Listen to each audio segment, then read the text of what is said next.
Gracias. Vamos a dar la palabra inmediatamente a Fernando Sáez Vacas. Él es catedrático de la Escuela Técnica Superior de Ingenieros de Telecomunicación de la Universidad Politécnica de Madrid. Ha sido el chairman del capítulo español de la Computer Society, expresidente de la Asociación Española de Informática y Automática, Premio Fundesco de Ensayo, Premio de Investigación, consejero de redacción de la revista Telos, autor de una prolífica obra entre la cual destacan Computadores personales hacia un mundo de máquinas informáticas y más recientemente El hombre en la técnica, Infopistas inteligentes, Educación y tecnología, Meditación de la infotecnología y el, creo, más reciente de ellos, Más allá de Internet, la red universal digital. Tiene la palabra el señor Sáez Vacas.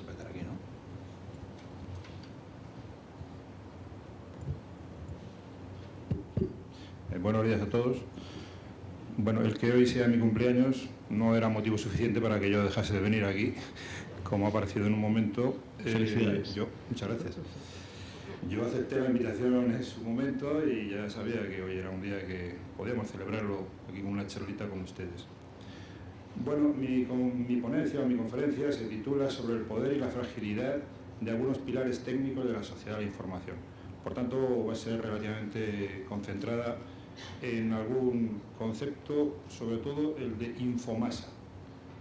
Bueno, infomasa no es que haya una definición, pero para mí es la cantidad bruta e indiferenciada de información.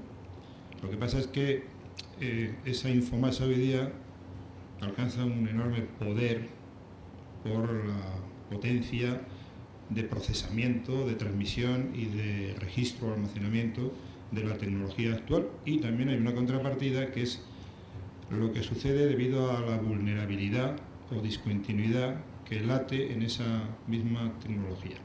Sobre eso vamos a hablar. Una de las magnitudes de crecimiento más espectacular en los momentos actuales es la nueva infomasa, digo nueva infomasa, almacenada en el entorno tecnosocial, que es como yo lo llamo, o que circula por las distintas redes electrónicas. Eso tiene un crecimiento de un 30% anual y alcanza unas cifras tan altas que hay que utilizar una nueva unidad de medida que es el exabyte. Casi nadie ha oído hablar del exabyte. Incluso los que nos dedicamos a esto no es una unidad que manejemos habitualmente, pero un exabyte es un 1 seguido de 18 ceros, que hay que pensar un poquito a ver en qué consiste todo eso. Bueno, computando las cifras del año 2002, resulta que un 92%, nada menos, de la memoria de esa porción de los 5 exabytes del universo informacional creado de nuevo cuño, pues está compuesta, fíjense, por soportes magnéticos. Y un 40% de ese total serían discos duros, pero eso está a una distancia ya considerable de los otros soportes físicos como papel, película o filme y óptico. En lo que concierne al flujo de infomasa también nueva, en el año 2002, que fue de 18 exabytes, eso contabilizando lo que circula por las redes de telefonía, de radio, de televisión y de internet. Bueno, pues de esos 18 exabytes, sobre alrededor de un 98% corresponden a llamadas telefónicas tanto de voz como de datos, en líneas fijas o líneas de móviles, y son mayoritariamente comunicaciones interpersonales. Esto parece sorprendente. Internet, que como es bien sabido crece muy deprisa y cada vez tiene mayor influencia, todavía es y a gran distancia el segundo canal, con algo más de medio exabyte sobre 18 exabytes. Bueno, estos datos no son míos, los encontré un día casi por casualidad, a finales de 2003 los publicó una escuela que se llama School of Information Management and Systems, SIMS, SIMS, de la Universidad de Berkeley en California.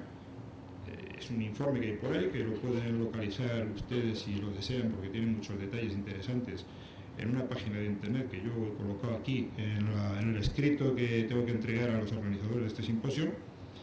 Bueno, entonces lo importante no es el hecho cuantitativo, porque de repente así nos parece como una cosa, una curiosidad. Dice, bueno, ¿y eso de 18 exabytes, 6 exabytes, 5 exabytes? Qué curioso, qué interesante, ¿qué significa? Bueno, no. Aquí lo importante es que eso, dentro de ese universo expansivo, dinámicamente explosivo, podríamos decir, fluyen nuestros actos de comunicación y se depositan los registros de nuestras actividades sociales, nada menos eso, así. Hablaremos un poquito ahora de Infomasa e Infociudad.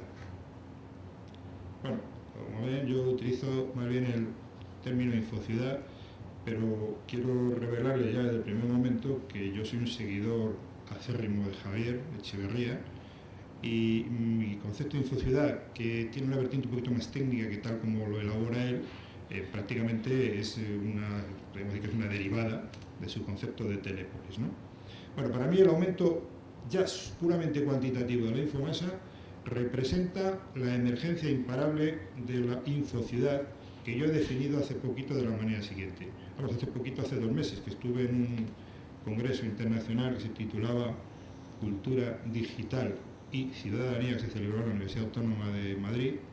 Yo la definí de la manera siguiente, pero no se preocupen porque como va a estar escrito, aunque es una definición un poquito larga, ya lo encontrarán en el libro correspondiente. Dice así, o digo así: la infociudad es el espacio informacional donde los humanos de sociedades desarrolladas, no los de las otras, claro, mediante terminales con botones, teclas, pantallas, contraseñas e identificadores varios, se comunican y realizan una parte creciente de sus actividades habituales y otras muchas nuevas, no lo olvidemos. Estas actividades convertidas, fíjense, en señales, símbolos, lenguajes y procesos inmateriales soportados por una potente infraestructura tecnológica que tiene una arquitectura reticular, que es la palabra que se da, el adjetivo para hablar de redes, ¿no? Esa infraestructura a la que yo me refiero cada día se parece más a una cosa que yo llamo red universal digital, que es lo que se ha citado aquí como el título o parte del título de mi último libro, y eso es a lo que yo en esta conferencia llamo los pilares técnicos de la sociedad de la información, a esa infraestructura digital de carácter reticular. Bueno, algunas características de la infomasa a la que me estoy refiriendo yo creo que tienen especial relevancia y todas ellas se derivan de la propia infraestructura tecnológica que la soporta. Y son las siguientes. Por un lado, esa infomasa tiende a alcanzar unos niveles cuantitativos que son socialmente inabarcables. Si quieren poner inabarcables entre comillas, lo pueden hacer. Otra, segunda, que tiende a adquirir una velocidad de difusión casi instantánea. Y tercero, que su volumen físico, el volumen físico de la infomasa, tiende prácticamente a cero y se sitúa fuera del sensorio humano. Igual que la velocidad, no podemos percibir esas características, esas propiedades, y esas características, estas propiedades que ahora estoy resumiendo muy rápidamente, son precisamente características de poder de la infociudad, pero también son características que reflejan su complejidad, su intangibilidad, hermeticidad y por ende también su potencial fragilidad. Bueno, de las primeras las características, la de esa cantidad inabarcable de infomasa, pues casi no merece ni siquiera que lo comentemos, puesto que todos somos conscientes de ello. Yo creo que para comprender lo que son 5 exabytes, que de momento no sabemos muy bien lo que es, los autores del informe dicen que eso corresponde aproximadamente al contenido de 37.000 bibliotecas idénticas a la del Congreso de los Estados Unidos, que almacena al parecer 17 millones de documentos.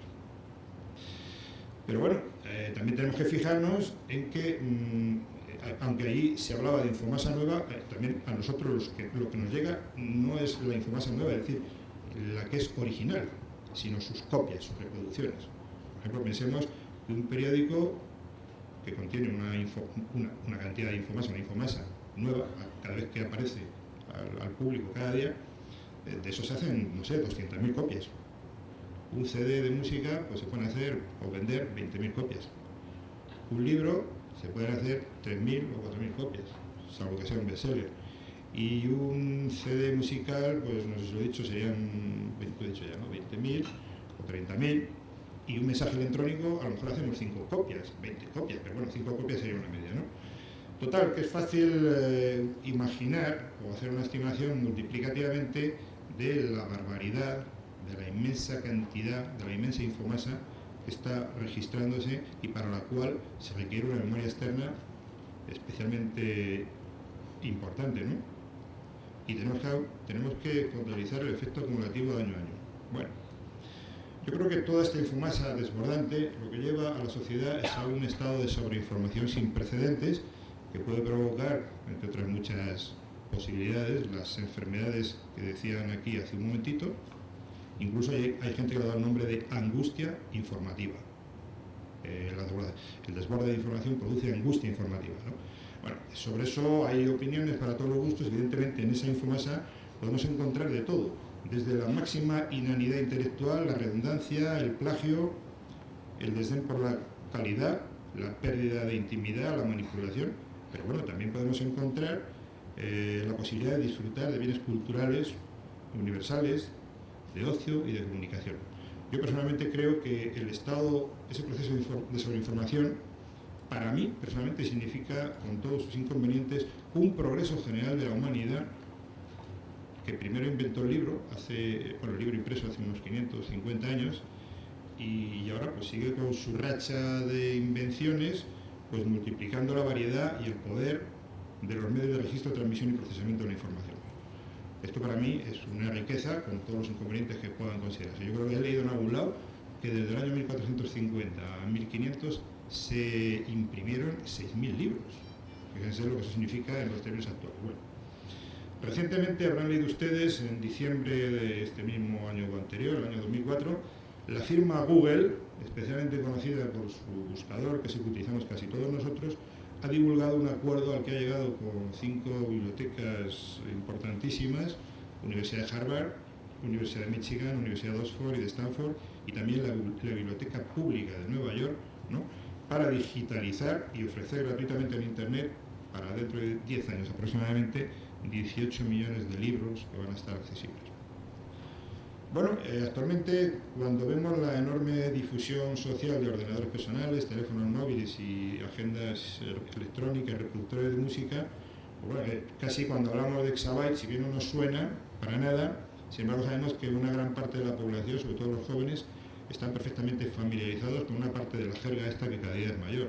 A la gente le suena mucho lo que es un gigabyte, lo que es un megabyte, lo que es un kilobyte. Tenemos por eso que pensar que el estudio que hace la School of Information Management Systems, para sus cálculos lo que ha hecho ha sido suponer que toda la infomasa nueva era original y era digital, aunque no lo fuera, pero sin embargo va por cierto camino de serlo, como todos nosotros sabemos.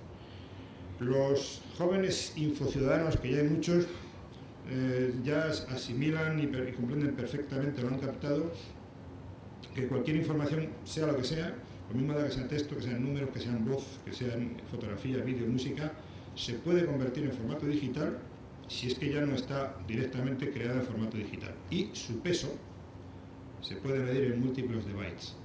Y fíjense por eso que se dice pesa tantos kilobytes, pesa tantos megabytes.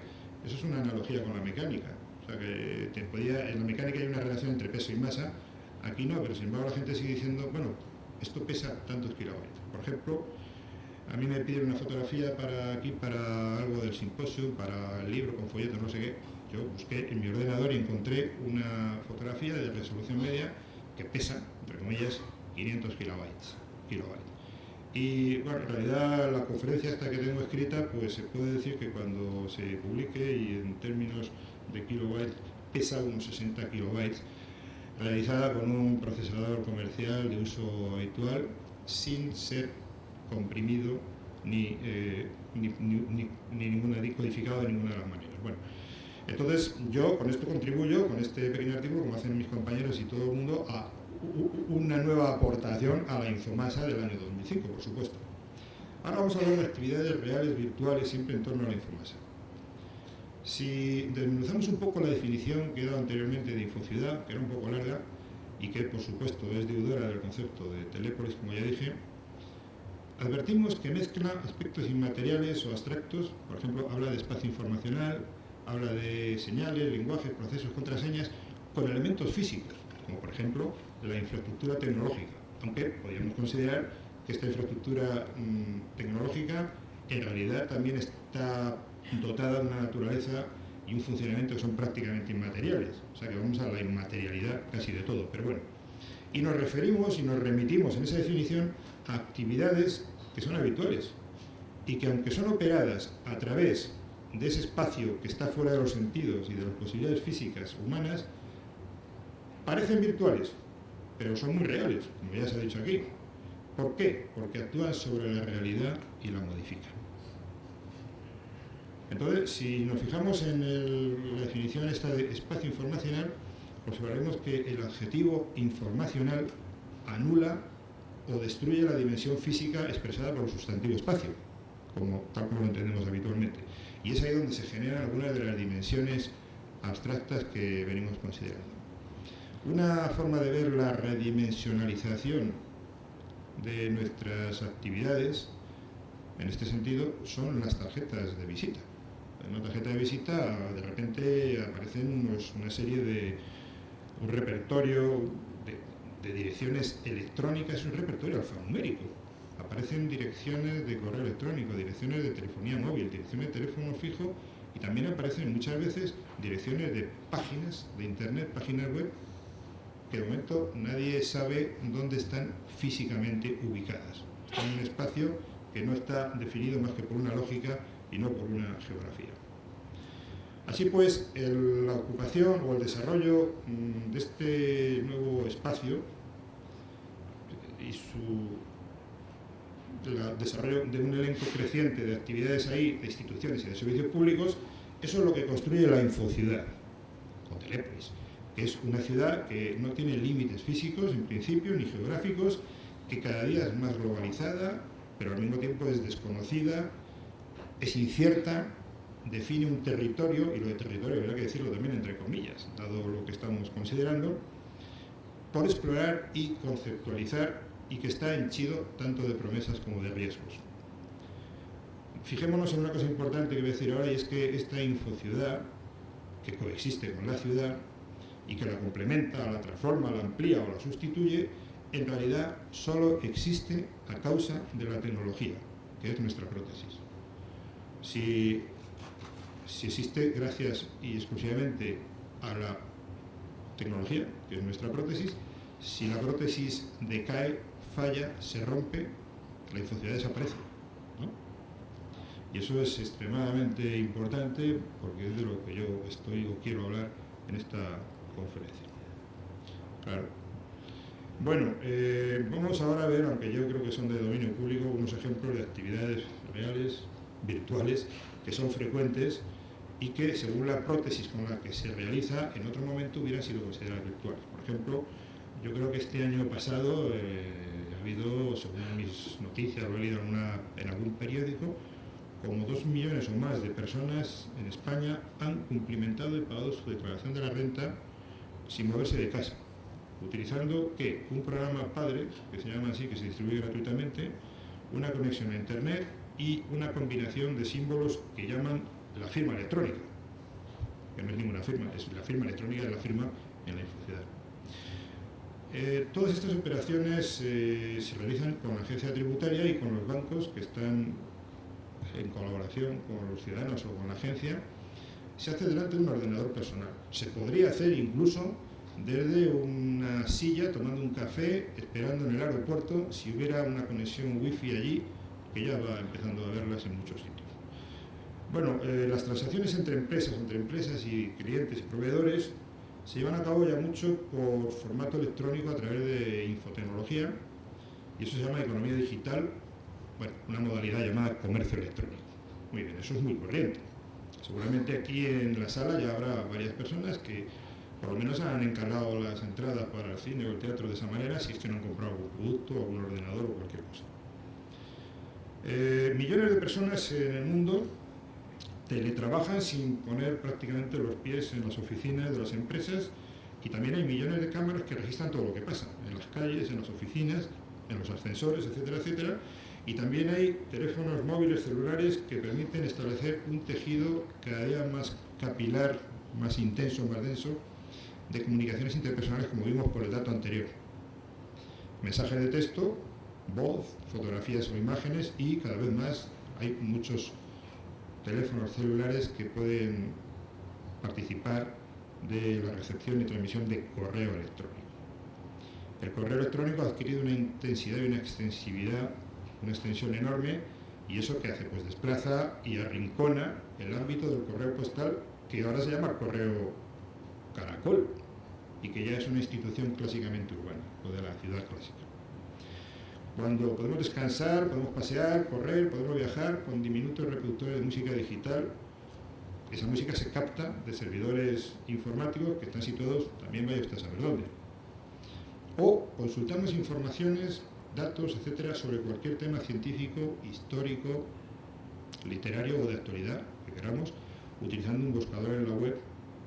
Eso es como si hubiera un gran centro mundial de informaciones o una biblioteca, digo yo, noosférica, que lo contuviera todo. Yo creo que hoy día cualquiera de los que estamos en esto, en la universidad o en la actividad profesional, pues no dejamos, yo creo que ni un solo día de entrar con el buscador Google a ver qué pasa por el ciberespacio para buscar algún dato o alguna información.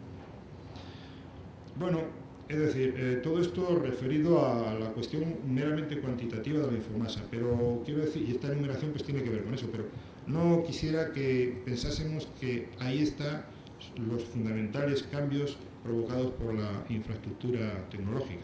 Esto casi podría considerarse epidérmico en principio, porque hay unas transformaciones mucho más profundas, aquí se han hablado en la conferencia de Javier, que van incluso más allá de la infociudad o de Telépolis, y que eso tiene que ver con un incesante proceso de coevolución humana con la tecnología.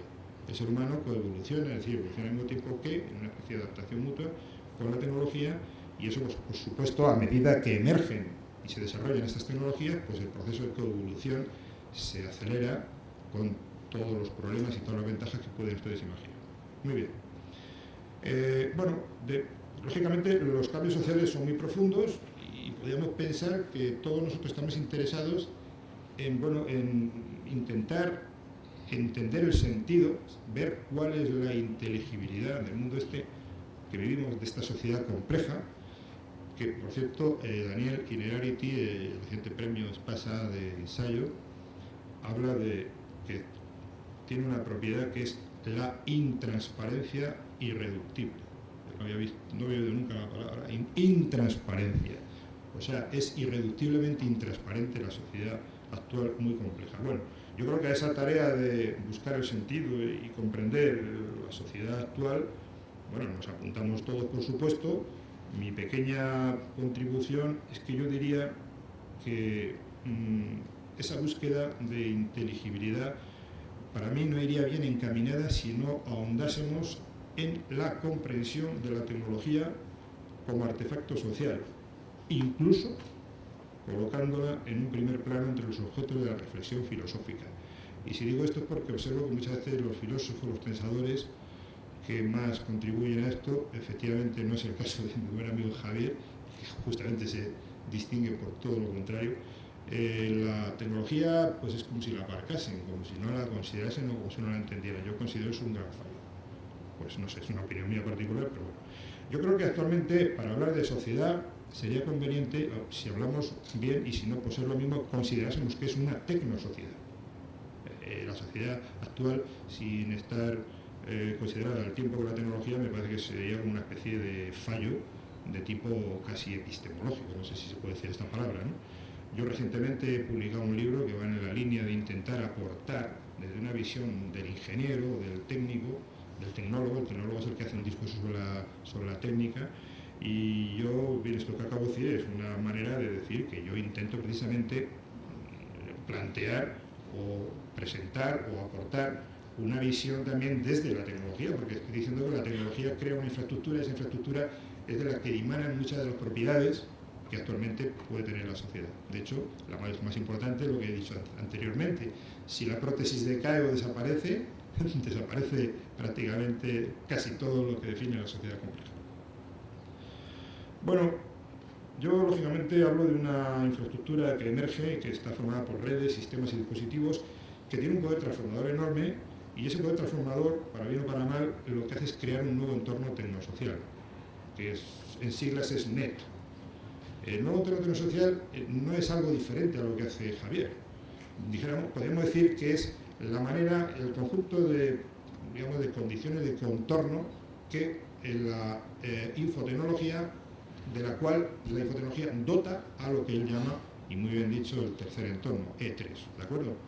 Bueno, pues ahí hay pues, 20 propiedades, algunas de las cuales coinciden totalmente, puesto que las he tomado de Echeverría, con sus 20 propiedades, pero hay otras varias y yo las clasifico en 4 grandes categorías. Unas son transformaciones de tipo espaciotemporal, otras son transformaciones en el propio cuerpo, él ha hablado del cuerpo, en las relaciones sensoriales, en la frontera de la acción personal y hasta en la misma identidad personal. Otro conjunto son las transformaciones hacia un lenguaje unificado, los modos de captación y manejo de la información. Y también hay otro apartado que son transformaciones en las jerarquías de relación con el entorno tecnológico y también con los objetos inanimados. Y luego, por último, hay una categoría de barreras que impiden que nuestro desarrollo de la sociedad de la información sea pleno y conveniente, y esas barreras también hay que considerar, y una de ellas es la vulnerabilidad, la fragilidad de la que voy a hablar a continuación.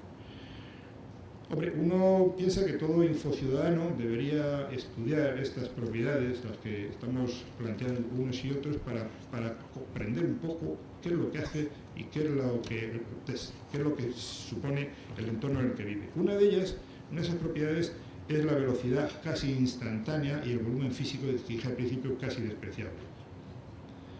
Bueno, eso tiene que ver con algunas de las propiedades espaciotemporales que acabo de citar y en realidad se podían combinar entre Echeverría y yo, pues unas propiedades que se llaman instantaneidad, distalidad, ubicuidad, movilidad y reticularidad. Todo ese conjunto de propiedades definen realmente propiedades de tipo espaciotemporal y por tanto tienen que ver con una parte del poder, pero una parte muy importante del poder que esconde el conjunto más amplio de propiedades del entorno, del tercer entorno y del nuevo entorno tecnológico. Cuando hablamos de velocidad en estos términos, yo creo que todos, espero que todos intuimos o comprendemos que nos estamos refiriendo a esas propiedades que dimanan de los prodigiosos atributos físicos de la infotecnología. Están relacionadas, por ejemplo, con la propagación de ondas electromagnéticas o con los tiempos de respuesta de los dispositivos microelectrónicos.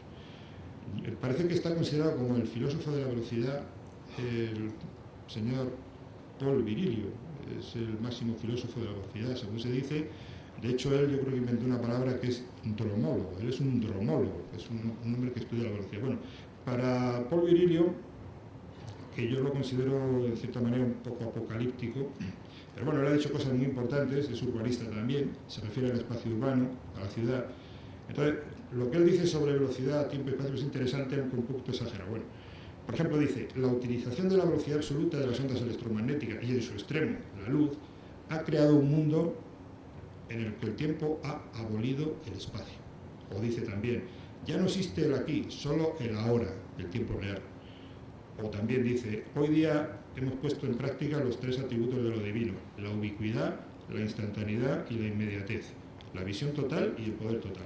La velocidad es el poder mismo.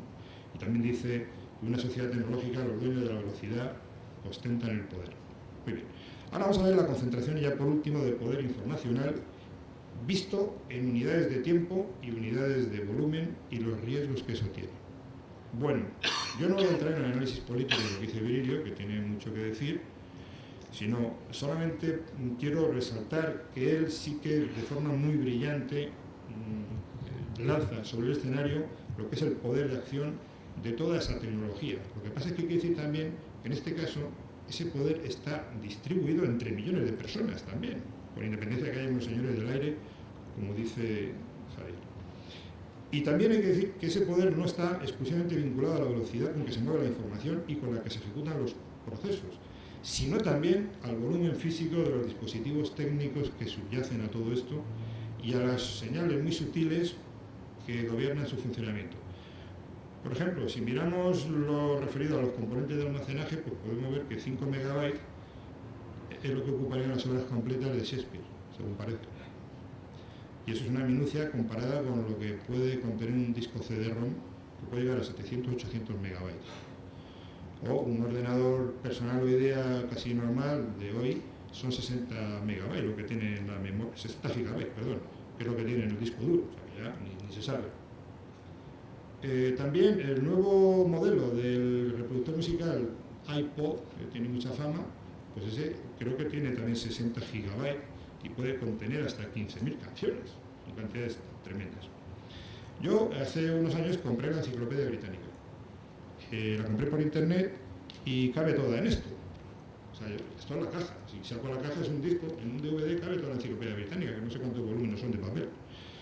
Y ahora además la tengo metida en el disco duro mío y creo que ocupa 2 gigabytes. Me costó 14.000 pesetas y la compré, como digo, por internet. Bueno, cualquier infociudadano por 25 euros puede comprar esto. No sé si lo ven, pero es como un mecherito, ¿no? Y esto puede tener 256 megabytes y aquí cabe una biblioteca completa. Por supuesto cabe todo lo que yo haya escrito en mi vida y pueda escribir. Es ahí. Con lo cual que lo puedo perder fácilmente. A lo mejor me voy de aquí, me distraigo, lo dejo y ya luego no puedo recuperarlo. Bueno, entonces hay una increíble concentración de poder por unidad de tiempo y de información por unidad de volumen físico. Es decir, que el volumen físico de la infomasa tiende a cero, como estoy diciendo yo, en las prótesis tecnológicas que todos utilizamos. Lo mismo me da que sea esto, que sea el teléfono móvil que llevo aquí, que tiene también una importante memoria, etcétera, etcétera, etcétera. Y eso a la vez refleja el nivel potencial de su fragilidad.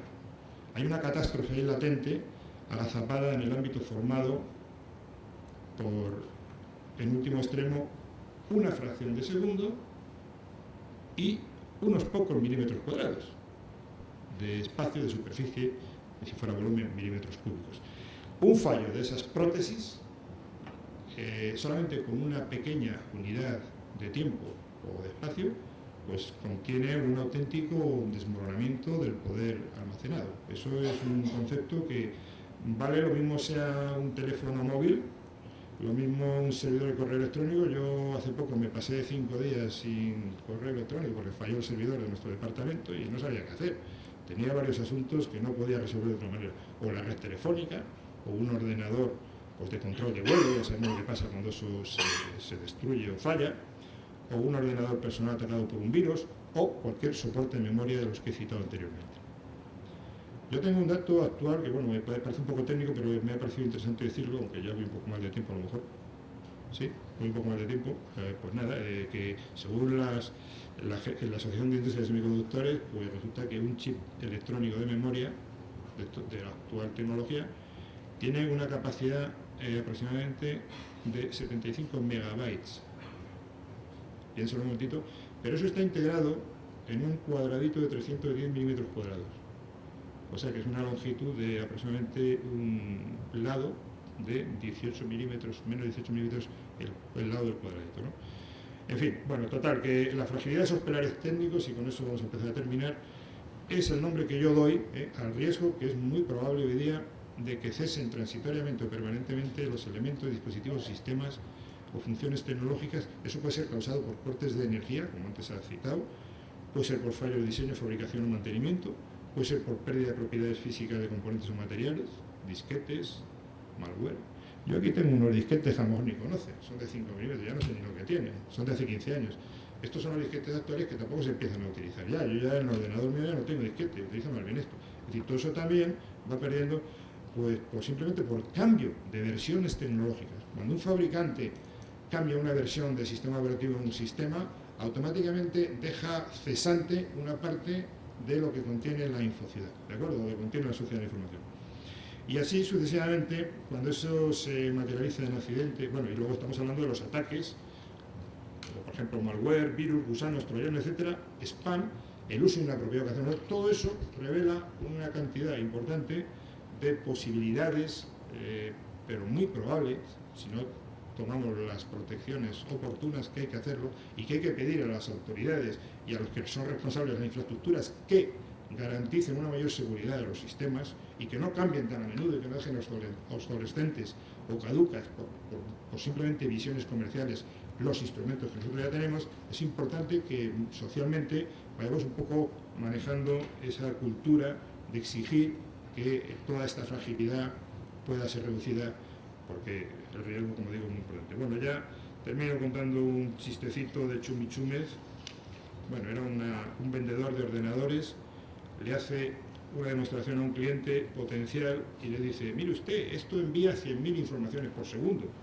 Y el cliente, que está sería un poco metafísico, un poco reflexivo, dice, bueno, pero ¿para qué quiero tanto? Si lo único que yo necesito es encontrarme a mí mismo. Bueno, pues muy bien. La cuestión ahora es que tenemos que encontrarnos a nosotros mismos, pero tenemos que hacerlo con dispositivos que trabajan por cientos de millones de operaciones por segundo, repito, cientos de millones de operaciones por segundo, y en una sociedad que es cada día más compleja, que es a lo mejor intransparente de forma irreductible, y en un tercer entorno, o en un nuevo entorno tecnosocial, si quieren, que está sostenido por prótesis tecnológicas que son muy poderosas pero al mismo tiempo muy frágiles. Muchas gracias.